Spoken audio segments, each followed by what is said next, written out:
안녕하세요. 반갑습니다. 현준입니다. 주말 잘 보내고 계시죠? 어제 토요일인 어제 비가 내렸는데 좀 습하더라고요. 그에 반해서 오늘은 날씨가 꽤 화창한데 더운 것 빼고는 좋다는 생각이 들었습니다. 이제 곧 정말 장마가 올 텐데 별일 없이 지나갔으면 하는 바람이 마구마구 드네요, 진짜. 이 올해는 좀 올해 엄청 덥다고 하는데 늘 그렇죠. 늘 올해가 제일 덥다고 하는데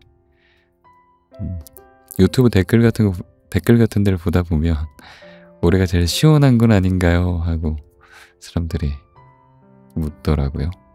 그 말이 맞는 것 같아요. 늘 매해 더운 게 갱신되죠. 그렇죠?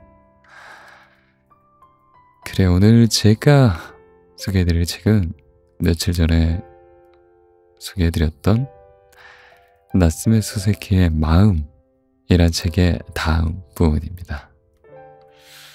저번에 소개해드렸던 내용을 살짝 되돌아보면 대학생 주인공인 나가 도쿄의 해변에서 우연히 선생님을 만나게 됩니다.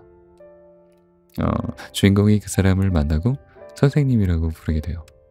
그 다음부터 주인공은 해변에서 만난 그 선생님의 어떤 매력에 자기도 모르겠는 그 어떤 매력, 어디선가 본 것 같다라고 느껴요. 그 매력에 또 끌려서 그 집을 자주 방문하게 됩니다. 그렇게 선생님과 친해지고 그 내면에 뭔가가 있다라고 직감적으로 알게 됩니다. 왜 그러냐? 좀 특이하거든요, 그 선생님이. 딱 봐도 굉장히 고학력의 엘리트인데 뭐 따로 일을 하지 않고 집안에만 있고 뭐 사람도 만나지 않고 그렇게 하니까 뭔가 이상함을 감지하게 된 거죠. 왜 사회에 나가지 않지? 왜 활동을 하지 않지? 엄청난 능력자면서 뭐 그렇게 생각을 하게 된 겁니다. 그렇게 이제 선생님에 대한 궁금증이 커져요. 나라는 주인공이. 그래서 그걸 해결하고 싶어 합니다. 오늘 이어서 소개해드릴 부분에 선생님의 아내와 그리고 나가 이야기하는 부분이 있는데 거기서 그 실마리를 살짝 볼 수 있지 않을까 합니다. 네. 그래요. 오늘도 편안한 밤 보내시고요. 꿀잠 주무시기 바랄게요. 목요일날 뵙겠습니다. 잘 자요. 안녕.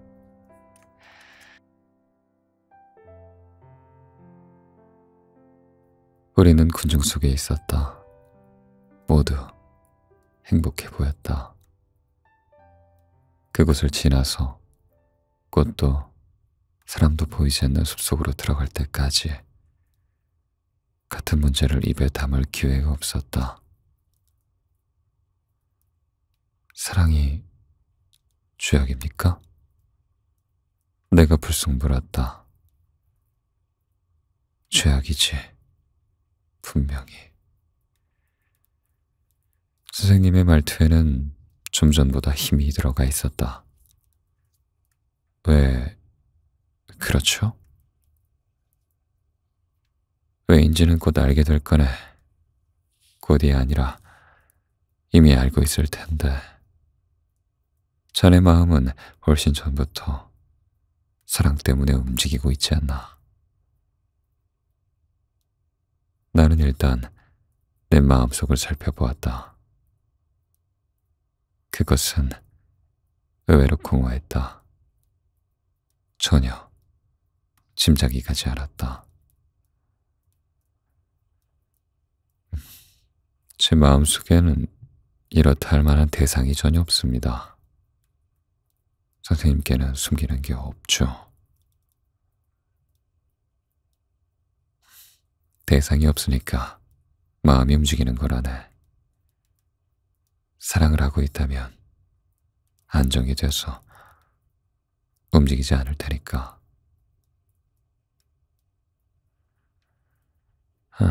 지금은 그렇게 많이 움직이고 있지 않은데요. 자네는 뭔가 부족해서 내게 온 게 아닌가.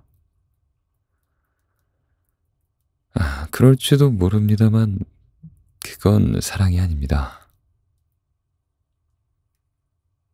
사랑으로 올라가는 단계지. 이성과 부둥 켜안기 전에 먼저 통성이 내게 온 거지.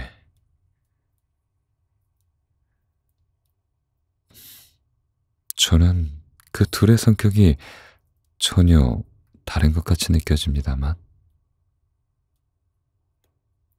아니, 같은 것일세. 나는 남자라서 자네를 만족시킬 수 없다네. 게다가 특별한 사정이 있어서 더욱 자네를 만족시켜주지 못하지. 사실 나는 미안하게 생각하네. 그래서 자네가 나를 떠나 다른 곳으로 가는 건 어쩔 수 없다고 생각하고 있네. 어쩌면 오히려 바라는 바일지도. 하지만 나는 이상하게 슬퍼졌다.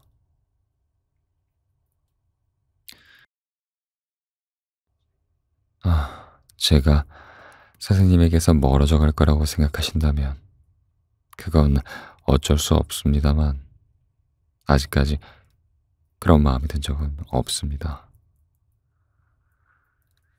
선생님은 내 말에 귀를 기울이지 않았다. 하지만 조심해야 하네. 사랑은 죄악이니까. 나에게서 만족을 얻을 수 없겠지만 그 대신 위험도 없지.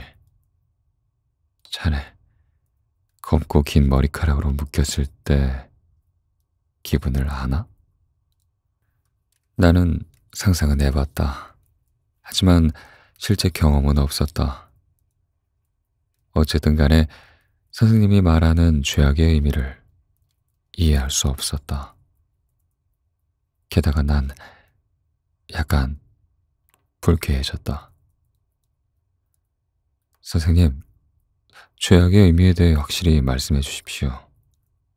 그게 아니라면 그 얘긴 이쯤에서 끝내시죠. 제가 죄악의 의미를 확실히 알 때까지요. 미안하네. 나는 자네에게 진실을 말하고 있다고 생각했는데 어제 자네를 도리어 답답하게 만들었군. 내가 잘못했네. 나는 선생님과 박물관 뒤쪽에서 우구이사니 방향으로 조용히 발걸음을 옮겼다. 담벼락 틈 사이로 보이는 넓은 정원에는 얼룩조리대가 무성했다. 왠지 모르게 한적함이 느껴졌다. 자네는 내가 매달 왜 주시가의 묘지에 묻혀있는 친구를 찾는지 알고 있나? 스승님의 질문이 너무 갑작스러웠다. 게다가 선생님은 내가 이 질문에 대답할 수 없다는 것을 잘 알고 있었다. 나는 잠시 동안 아무 말도 할 수 없었다.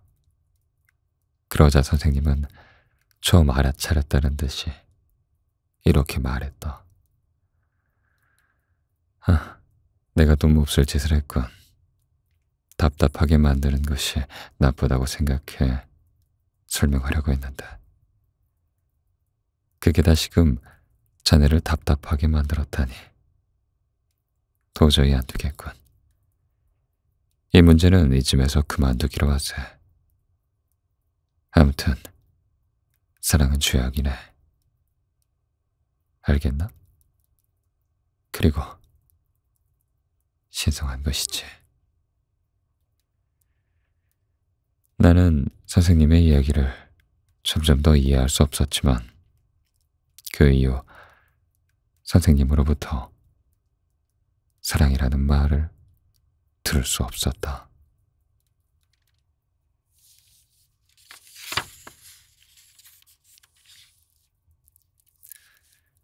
젊었던 나는 자칫 외골수가 되기 쉬웠다. 적어도 선생님의 눈에는 그렇게 보였다고 한다. 내게는 학교 강의보다 선생님과의 대화가 더 유익했다. 교수의 생각보다도 선생님의 사상이 더 의미 있었다. 한마디로 말하자면 교단에 서서 나를 지도해주는 대단한 사람들보다도 그저 독야청청하며 많은 이야기를 하지 않는 선생님이 더 훌륭해 보였다. 지나치게 감정적이면 안 되네. 선생님이 말했다. 저는 이성적입니다. 난 충분히 자신이 있었다. 하지만 선생님은 그 자신감을 알아주지 않았다. 자네는 지금 열에 들떠 있어. 그 열이 식으면 자기 자신이 싫어질 거네.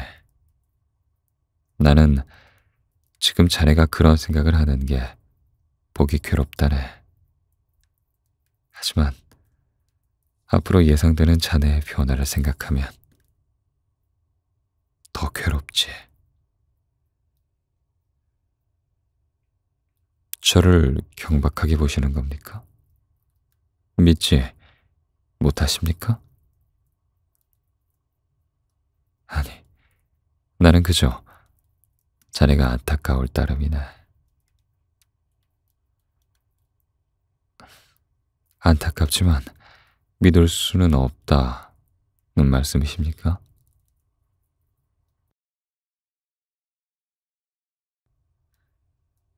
얼마 전까지 무겁고 짙은 붉은색으로 방울방울 점처럼 피어있던 동백꽃이 한 송이도 보이지 않았다. 선생님은 응접실에서 그 동백꽃을 바라보는 습관이 있었다. 자네만 믿지 않는다는 말이 아니네. 모든 인간을 믿지 않는다는 거지. 그때 생울타리 너머에서 금붕어 장수의 소리가 들려왔다. 그 외에는 아무 소리도 들리지 않았다. 큰 도로에서 200m쯤 더 들어온 이 골목은 의외로 조용했다. 집안은 언제나 그렇듯 쥐죽은 듯 고요하고 쓸쓸했다. 나는 건넌방에 사모님이 있다는 사실을 알고 있었다. 아무 말 않고 바느질 같은 수일거리를 하고 있을 사모님의 귀에 내 얘기 소리가 들리려는 것도 알고 있었다. 그러나 나는 잠시 그 사실조차 잊어버리고 있었다. 그럼 사모님도 믿지 못하십니까? 나는 선생님에게 물었다. 선생님은 약간 불안해하는 표정을 지었다. 그리고 직접적인 대답을 피했다. 나는 내 자신조차 믿지 못하네. 스스로를 믿지 못하니까 남도 믿지 못하게 되어버린 거지.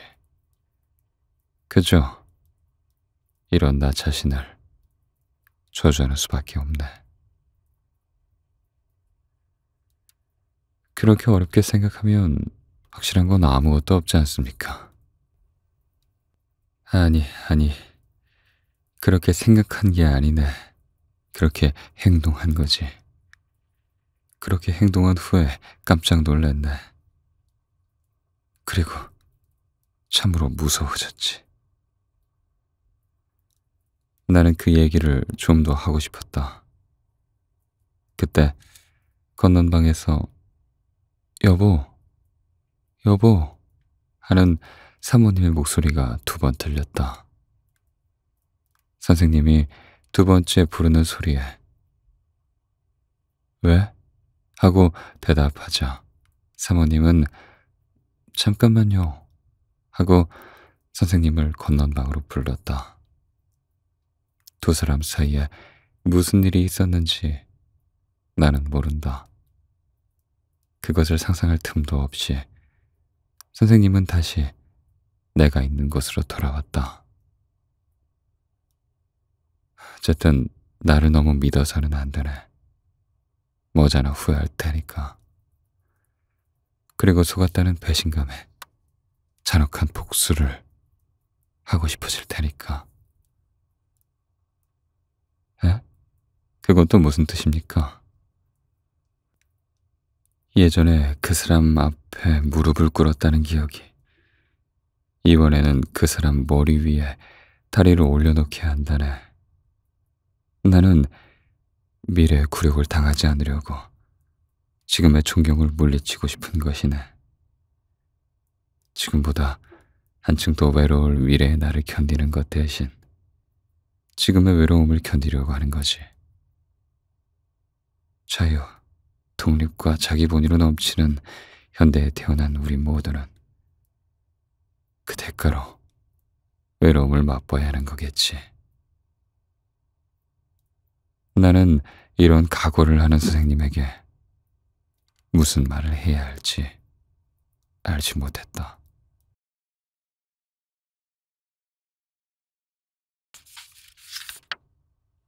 그 후 나는 사모님의 얼굴을 볼 때마다 궁금해졌다. 선생님은 사모님에게도 시종일관 그러한 태도를 보여왔을까? 만약 그렇다면 사모님은 만족하고 있을까? 사모님이 만족하는지 아닌지는 알 수 없었다. 나는 사모님과 접촉할 기회가 그리 많지 않았으니까.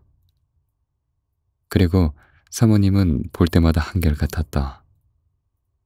또 선생님이 안 계시면 사모님과 마주할 일도 거의 없었다. 내 의구심은 가시지 않았다. 인간에 대한 선생님의 그런 각오는 어디에서 오는 걸까? 그저 냉정한 눈으로 자신을 반성하거나 현대사회를 관찰한 결과인 걸까? 선생님은 앉아서 생각하는 경향이 있었다. 선생님 정도의 머리만 있으면 그저 앉아서 생각만 해도 자연스럽게 우러나오는 것일까? 나는 그렇지 않을 거라고 생각했다. 선생님의 각오는 살아있었다. 불에 타담한 석조 건물의 윤곽과는 달랐다. 나의 눈에 비친 그 선생님은 분명한 사상가였다. 그러나 그 사상가가 구축한 사상의 배경에는 사실이 선명하게 반영되어 있는 것 같았다. 자신과 분리된 타인의 사실이 아니라 자기 자신이 뼈저리게 맛본 사실. 피가 뜨거워지거나 맥박을 멈추게 할 정도의 사실이 녹아있는 것 같았다. 이것은 내 마음대로 추측한 것이 아니다. 선생님은 이미 그렇다고 고백했다. 단지 그 고백은 구름에 둘러싸인 산봉우리 같아서 내 머리 위로 정체를 알 수 없는 두려운 무언가를 덮어씌웠다. 하지만 나는 왜 그것이 두려운지 알 수는 없었다. 고백은 애매모호했다. 그런데도 내 신경을 자극했다. 나는 선생님의 이런 인생관의 계기가 어떤 극적인 연애의 사건이 있지 않았을까 가정해봤다. 사랑은 죄악이라던 선생님이 말이 단서였다. 그러나 선생님은 내게 사모님을 사랑하고 있다고 고백했다. 두 사람의 사랑에서 염세적이라고 할 수 있을 이러한 사상이 태어났으니 만무하다. 예전에 그 사람 앞에서 무릎을 꿇었다는 기억이 이번에는 그 사람의 머리 위에 다리를 올려놓게 한다네. 라는 선생님의 말은 현대를 살아가는 일반 사람들에게 써도 될 말이었으므로 선생님과 사모님 사이에는 해당되지 않는 것 같았다. 조시가야에 있는 정체를 알 수 없는 사람의 묘. 이 역시 내 기억 속에서 가끔 되살아났다. 나는 그 묘가 선생님과 깊은 연고가 있는 이의 묘라는 사실을 잘 알고 있었다. 선생님의 삶에 아무리 가까이 다가가도 결코 가까이 갈 수 없었던 난 그 묘를 선생님의 머릿속에 있는 생명의 한 조각으로서 받아들였다. 하지만 내게 그 묘는 완전히 죽은 것이었다. 둘 사이에 있는 생명의 문을 여는 열쇠는 아니었다. 오히려 둘 사이의 자유로운 왕래를 막는 유물 같은 것이었다. 그런 생각을 하던 난 다시 사모님과 마주 앉아 이야기를 할 기회를 얻었다. 그 즈음은 해가 점점 짧아져 분주한 가을로 막 접어들던 무렵으로 쌀쌀한 계절의 변화를 누구나 느끼고 있었다. 당시 선생님 댁 근처에서 사나흘 연달아 도둑이 들었다. 도둑이 든 시간은 모두 초저녁 무렵이었다. 귀중품을 도난당한 집은 거의 없었지만 도둑이 든 집에서는 작은 것이라도 반드시 없어졌다. 사모님은 기분이 좋지 않았다. 그때 선생님이 저녁에 집을 비워야 하는 사정이 생겼다. 지방병원에서 일하고 있는 고향 친구가 도쿄로 상경하여 친구 두세 명과 같이 식사를 해야 했다. 선생님은 사정을 설명하고 돌아올 때까지 내게 집을 부탁했다. 나는 흔쾌히 승낙했다.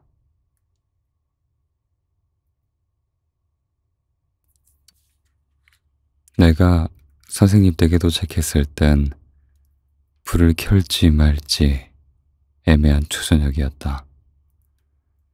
꼼꼼한 성격의 선생님은 벌써 나가고 없었다. 사모님은 약속 시간에 늦으면 안 된다면서 방금 전에 막 외출하셨습니다.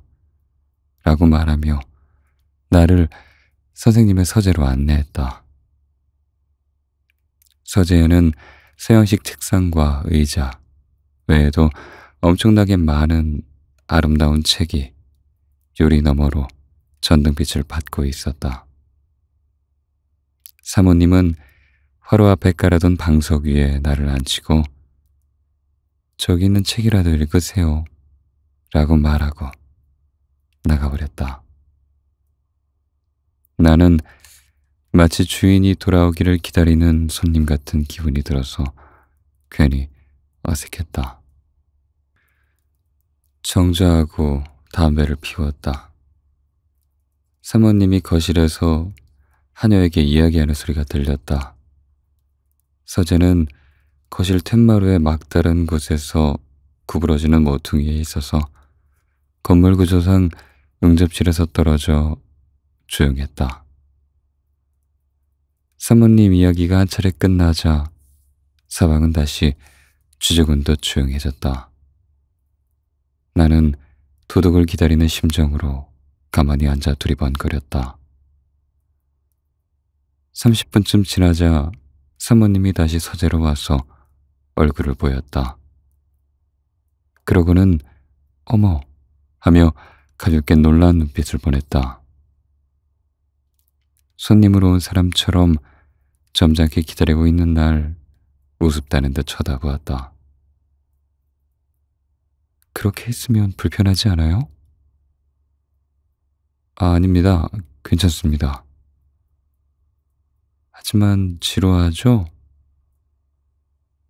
아닙니다. 도둑이 올까 긴장하고 있어서 전혀 지루하지 않습니다. 사모님은 손에 홍차 찻잔을 들고 웃으면서 서 있었다. 내가 말했다. 여기는 너무 외져서 집을 지키기에는 의미가 없는 것 같습니다. 그럼 좀 더 가운데로 와 있어요. 지루하지 않을까 해서 차를 가져오긴 했지만 괜찮다면 거실에서 드세요. 나는 사모님의 뒤를 따라 서재를 나왔다. 거실에는 쇠 주전자가 길고 아름다운 목재화로 위에서 끓고 있었다. 나는 거기서 차와 과자를 먹었다. 사모님은 잠을 못 자면 안 된다며 차에는 입을 대지 않았다. 선생님은 가끔 이런 모임에 나가십니까? 아니요, 거의 없어요. 최근에는 사람들 만나는 걸 점점 더 싫어하는 것 같아요. 사모님은 딱히 곤란한 질문을 받은 듯 보이지 않았다. 그래서 나는 대담해졌다. 그럼 사모님은 예외입니까? 아니요, 나도 미움받는 사람 중 한 명이랍니다. 그건 아니겠죠. 내가 말했다. 사모님도 아니라는 걸 알면서 그렇게 말씀하시는 거죠? 왜 그렇게 생각하시나요? 제가 보기에 선생님은 사모님을 사랑하고 나서부터 세상이 싫어진 것 같습니다. 학생은 학문을 하는 분이라 참 듣기 좋은 말도 잘하네요. 세상이 싫어져서 나까지 싫어졌다고 할 수 있지 않나요? 같은 논리로 말이죠. 둘 다 가능한 얘기지만 이번엔 제 말이 맞습니다. 논쟁은 싫어요. 남자들은 논쟁만 한다니까요. 재미있다는 듯 말이에요. 마치 빈잔으로 주거니 받거리 하는 것 같아서 질리지도 않나 봐. 사모님의 말에 좀 뜨끔했다. 그러나 귀에 많이 거슬릴 정도는 아니었다. 자신의 생각을 상대방이 인정하게 만들고 거기서 일종의 긍지를 느끼는 것을 이해할 정도로 사모님은 현대적이지 않았다. 사모님은 그보단 바닥에 가라앉아 있는 마음을 더 중요하게 여기는 듯했다. 나는 아직 할 말이 남아 있었다. 그러나 사모님에게 쓸데없이 논쟁하자고 드는 남자 취급을 당하기 싫어서 참았다. 사모님은 내 빈 찻잔을 슬쩍 보더니 눈치 빠르게 한 잔 더 드실래요? 하고 권했다.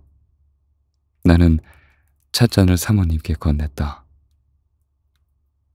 몇 개? 하나? 둘? 사모님은 묘하게 생긴 것으로 각설탕을 집어 올리고는 내 얼굴을 보며 차에 넣을 각설탕 개수를 물었다. 사모님의 태도는 내게 아양을 떤다고 말할 정도는 아니었지만 아가의 강한 말투를 지우려는 듯 애교로 가득 차 있었다. 나는 아무 말 없이 차를 마셨다. 마신 후에도 아무 말도 하지 않았다. 갑자기 말이 없어졌네요. 사모님이 말했다. 어, 무슨 말을 하면 또 논쟁을 벌인다고 하실 것 같아서요. 나는 대답했다. 어머나, 설마요. 사모님이 다시 말했다. 우리는 다시 이야기를 시작했다. 그리고 둘의 공통 관심사인 선생님을 화제로 삼았다. 사모님? 아까 하던 얘기를 좀 더 해도 되겠습니까? 사모님께는 공허한 논리로밖엔 들리지 않을지도 모르지만 저는 건성으로 하는 말이 아니니까요. 네, 그럼 말해보세요. 만약 사모님이 갑자기 사라져 버린다면 선생님은 지금처럼 살 수 있을까요? 그거야 모르죠. 그런 건 선생님에게 물어볼 수밖에 없지 않을까요? 나에게 물어볼 문제가 아니에요. 사모님, 저는 진지합니다. 그러니 피하지 말아 주십시오. 솔직하게 대답해 주세요. 솔직하게 말하는 거예요. 진짜 나도 모르겠어요. 그럼 사모님은 선생님을 얼마나 사랑하고 계십니까? 이건 선생님보다 오히려 사모님께 물어야 하는 질문이니까 사모님께 여쭙겠습니다. 그런 거 새삼스럽게 묻지 않아도 되지 않을까요? 물어볼 필요도 없이 너무 당연한 거란 말씀이신가요? 네, 뭐, 그렇죠. 선생님만 아는 사모님이 어느 날 갑자기 사라진다면 선생님은 어떻게 될까요? 세상 어디에도 흥미가 없어 보이는 선생님인데 사모님이 갑자기 사라진다면 어떻게 될까요? 선생님 입장에서가 아닙니다. 사모님 입장에서 어떻게 생각하시냐는 말입니다. 사모님 입장에서 선생님은 행복할까요? 불행할까요?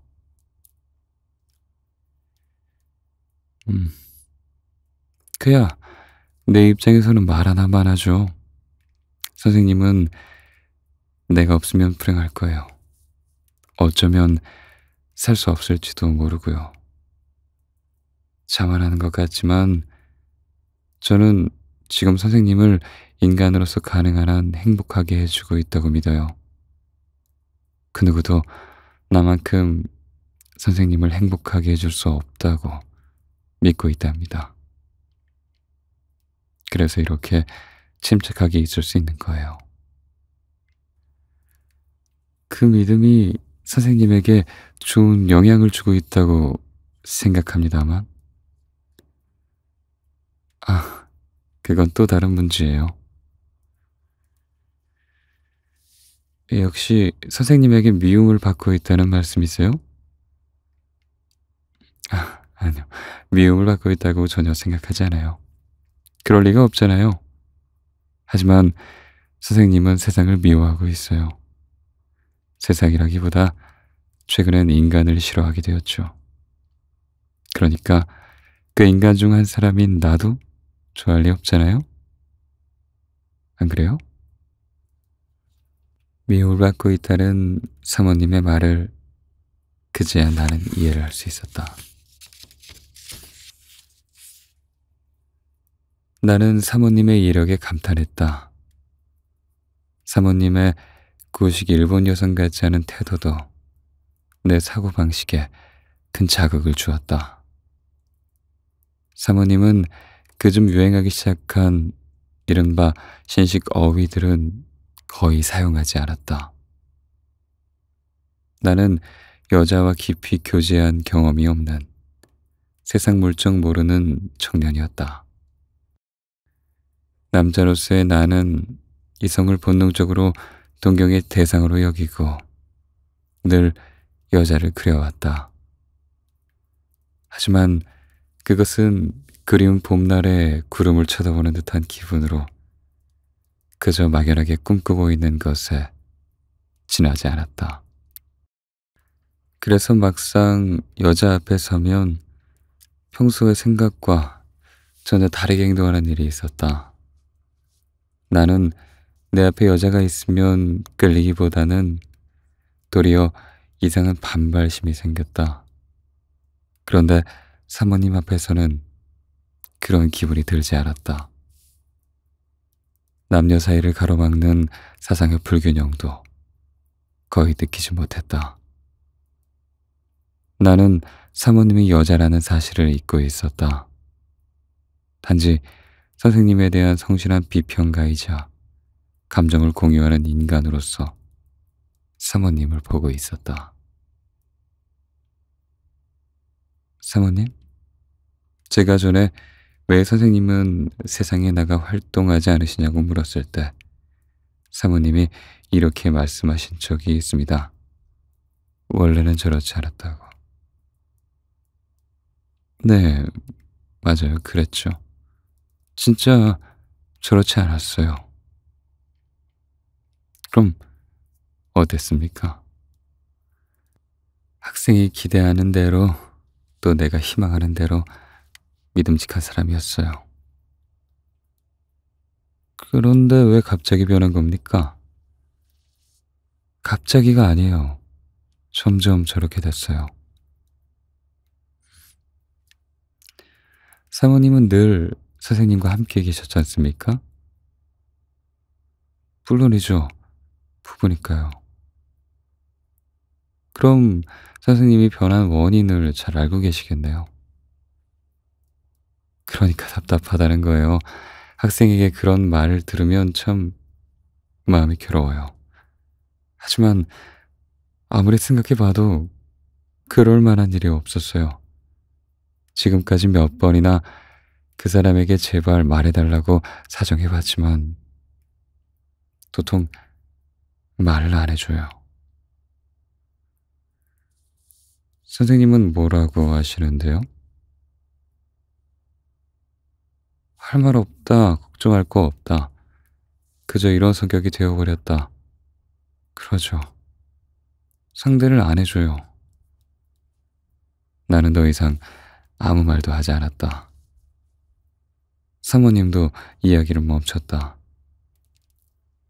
하녀 방에 있을 하녀 역시 아무 소리도 내지 않았다. 나는 도둑에 대해 완전히 잊고 있었다. 학생은 내 책임이라고 생각하나요? 갑자기 사모님이 나에게 물었다. 아니요. 나는 대답했다. 제발 숨기지 말고 말해줘요. 그런 식으로 여겨지는 건 살을 내는 듯 괴로우니까요. 사모님이 이어서 말했다. 이래봬도 나는 선생님을 위해서 할 수 있는 건 정말 다 하고 있다고 생각해요. 그거야 선생님도 인정하고 계시니까 걱정하지 마십시오. 안심하십시오. 제가 보증합니다.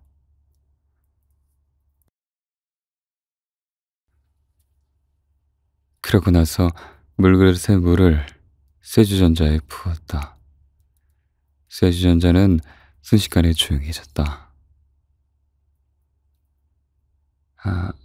내가 더 이상 견딜 수가 없어서 선생님께 물어본 적이 있어요. 나에게 나쁜 점이 있다면 그냥 말해달라고. 고칠 수 있는 단점은 고치겠다고요. 그러니까 선생님은 이렇게 말하더군요. 당신에게 결점이 어디 있어? 없어. 결점은 나에게 있지. 라고요. 그 말이 너무 슬퍼서 견딜 수가 없었어요. 눈물이 날 정도로 슬프니까 도리어 내 결점을 점점 더 듣고 싶어지더라고요. 사모님의 눈에는 눈물이 그렁그렁해졌다. 처음에 나는 사모님을 이해력 있는 여성으로 대했다. 내가 그런 마음으로 이야기를 나누다 보니 사모님은 점점 더 변해갔다. 사모님은 내 이성에 호소하는 대신 내 심장을 움직였다. 자신과 남편 사이에는 마음에 맺힌 게 전혀 없다. 또 없는 게 당연한데 역시 뭔가 있다. 그래서 눈을 크게 뜨고 살펴보지만 역시 아무것도 없다. 사모님이 고뇌하는 요점은 바로 이것이었다. 처음에는 세상을 보는 선생님의 시선이 염세적이라서 사모님은 자신도 미움을 받고 있다고 단언했다. 그렇게 단언하면서도 납득할 수는 없었다고 한다. 마음을 털어놓고 보니 도리어 그 반대였다. 선생님이 자기 자신을 미워한 결과 세상까지 싫어진 게 아닐까 추측했다. 하지만 아무리 애를 써도 그 추측을 끝까지 파헤쳐서 진실로 입증할 수는 없었다. 선생님의 태도는 어디까지나 좋은 배우자로서 다정다감했다. 의심의 덩어리를 그날그날의 정분으로 감싸서 몰래 가슴속에 감춰둔 사모님은 그날 밤 그 성례를 내 앞에 펼쳐 보였다. 사모님은 학생은 어떻게 생각해요? 라고 물었다. 저렇게 된 이유가 나 때문일까요? 아니면 학생이 말하는 인생관인지 뭔지 아는 그것 때문일까요? 숨기지 말고 다 말해줘요. 나는 전혀 숨길 생각이 없었다. 하지만 내가 모르는 무언가 사정이 있다면 어떤 대답을 하든 사모님을 만족시킬 수가 없었다. 그리고 나는 내가 모르는 어떤 사정이 있으리라 믿고 있었다. 저도 모르겠습니다. 사모님은 그 순간 예상을 빗나갔을 때 보이는 서글픈 표정을 지었다. 나는 곧장 설명했다. 하지만 선생님이 사모님을 미워하지 않는다는 점만은 보증합니다. 선생님께 들은 대로 사모님께 전달해 드리는 것뿐입니다. 선생님은 거짓말을 안 하시는 분이지 않습니까? 사모님은 아무 말도 하지 않았다. 잠시 후 이렇게 말했다. 실은 조금 찝히는 게 있긴 하지만 선생님이 저렇게 된 원인 말입니까? 네. 만약 그게 원인이라면 내 책임만은 아니라는 거니까 그것만으로도 마음이 많이 편해질 것 같은데요. 어떤 일입니까? 사모님은 주저하며 무릎 위에 올려둔 자신의 손을 내려다보고 있었다. 학생이 판단해 주시겠어요? 말할 테니까. 네, 제가 판단할 수 있다면 하겠습니다. 전부 다 말할 수는 없어요. 혼날 테니까요. 혼나지 않을 만큼만 말할게요. 나는 긴장하여 침을 삼켰다. 선생님이 아직 대학생일 때 아주 친한 친구가 한 명 있었어요. 그분이 졸업하기 전 바로 직전에 죽었어요. 갑자기 죽었답니다. 사모님은 내 귀에 속삭이듯 작은 목소리로 실은 변사였어요. 라고 말했다. 나는 왜죠? 라고 묻지 않고서는 견딜 수가 없었다. 그것밖에는 말할 수가 없어요. 하지만 선생님의 성격이 점점 변하게 된 건 그 일이 있고 나서부터예요. 그분이 왜 죽었는지는 나도 몰라요. 선생님도 아마 모르지 않을까 싶어요. 하지만 그 일 이후에 선생님이 변했을 수도 있다는 생각이 자꾸만 들어요. 그분의 묘입니까? 조시가야 있는 게? 그것도 말하지 말라고 해서 말할 수 없어요. 하지만 친구 한 명을 잃었다고 저렇게까지 변할 수 있을까 싶긴 해요. 나는 그 점을 알고 싶어서 견딜 수가 없어요. 학생은 어떻게 생각해요? 내 판단은 오히려 부정적인 쪽으로 기울어져 있었다. 나는 내가 알게 된 범위 내에서 사모님을 위로하려고 최대한 노력했다. 사모님도 나에게 위로받고 싶어 하는 듯 보였다. 그래서 우리는 이 문제에 대해 계속 얘기를 나눴다. 그러나 난 사실의 일부분밖에 몰랐다. 사모님의 불안도. 실은 마치 떠다니는 구름 같은 의혹에서 기인한 것이었다. 사건의 진상은 사모님도 잘 몰랐다. 알고 있는 사실조차도 내게 전부 다 얘기할 수는 없는 처지였다. 따라서 위로하는 나도, 위로를 받는 사모님도 그저 파도가 치는 대로 흔들리는 상태에 있는 거나 다름없었다. 그런데도 사모님은 내 판단에 의지하고 싶어 했다.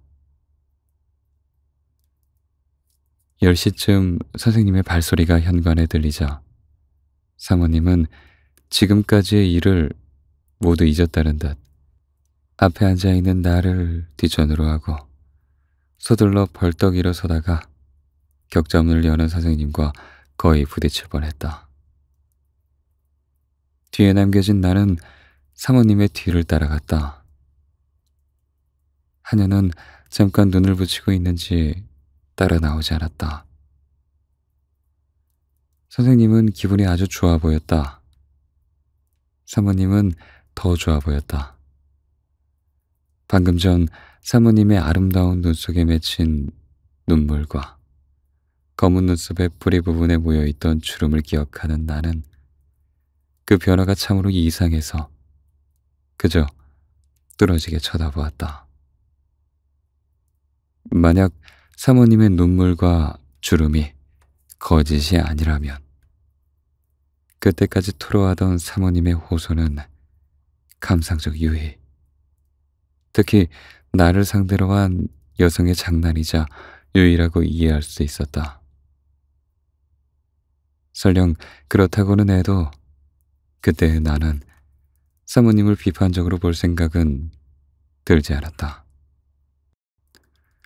나는 사모님의 태도가 갑자기 밝아지는 것을 보고 오히려 안심했다. 그리고 그리 걱정할 필요가 없겠다며 생각을 꽂혀먹었다. 선생님은 웃으면서 나에게 수고 많았네. 도둑은 오지 않았는가? 라고 물었다.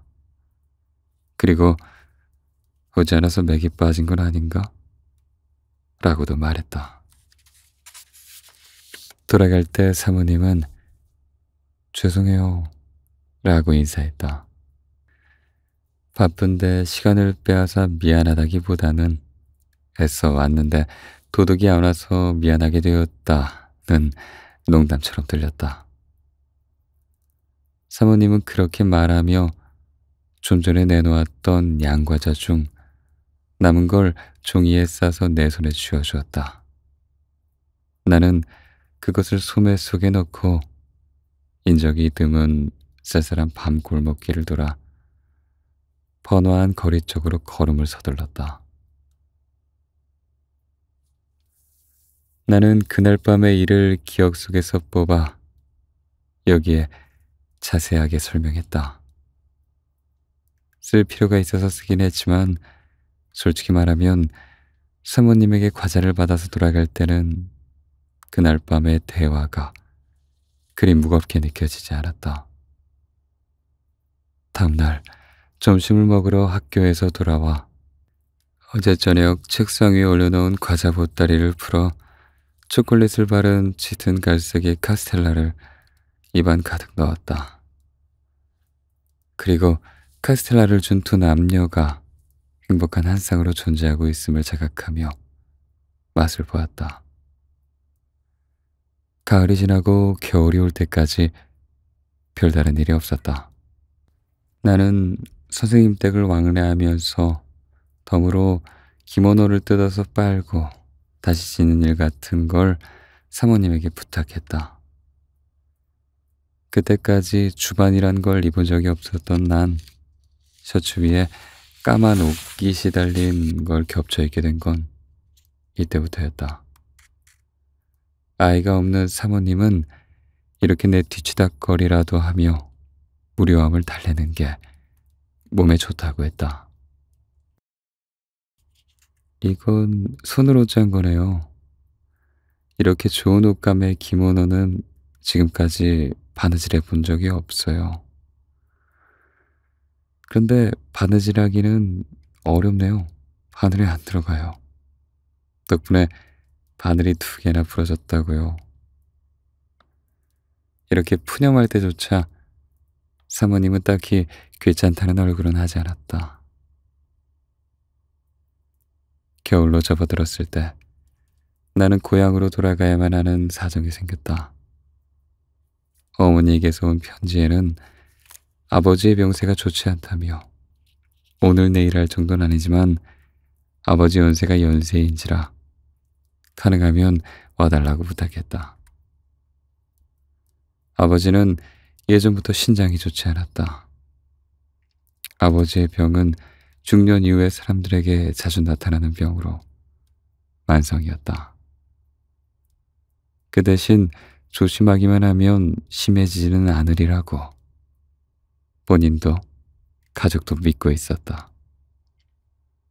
당시 아버지는 손님이 오면 조심한 덕분에 오늘날까지 잘 버티고 있다고 말하던 터였다. 그런 아버지가 어머니의 편지에 따르면 정원에 나가서 뭔가를 하다가 갑자기 어지럼증이 와서 쓰러지셨다고 했다. 식구들은 가벼운 뇌출혈이라고 착각하고 처치했다고 한다. 그런데 나중에 의사에게 진찰을 받아보니 그게 아니라 역시 지병 때문이라고 했단다. 그때 비로소 졸도와 신장병을 결부해서 생각하게 되었다. 겨울방학까지는 아직 좀 더 있어야 했다.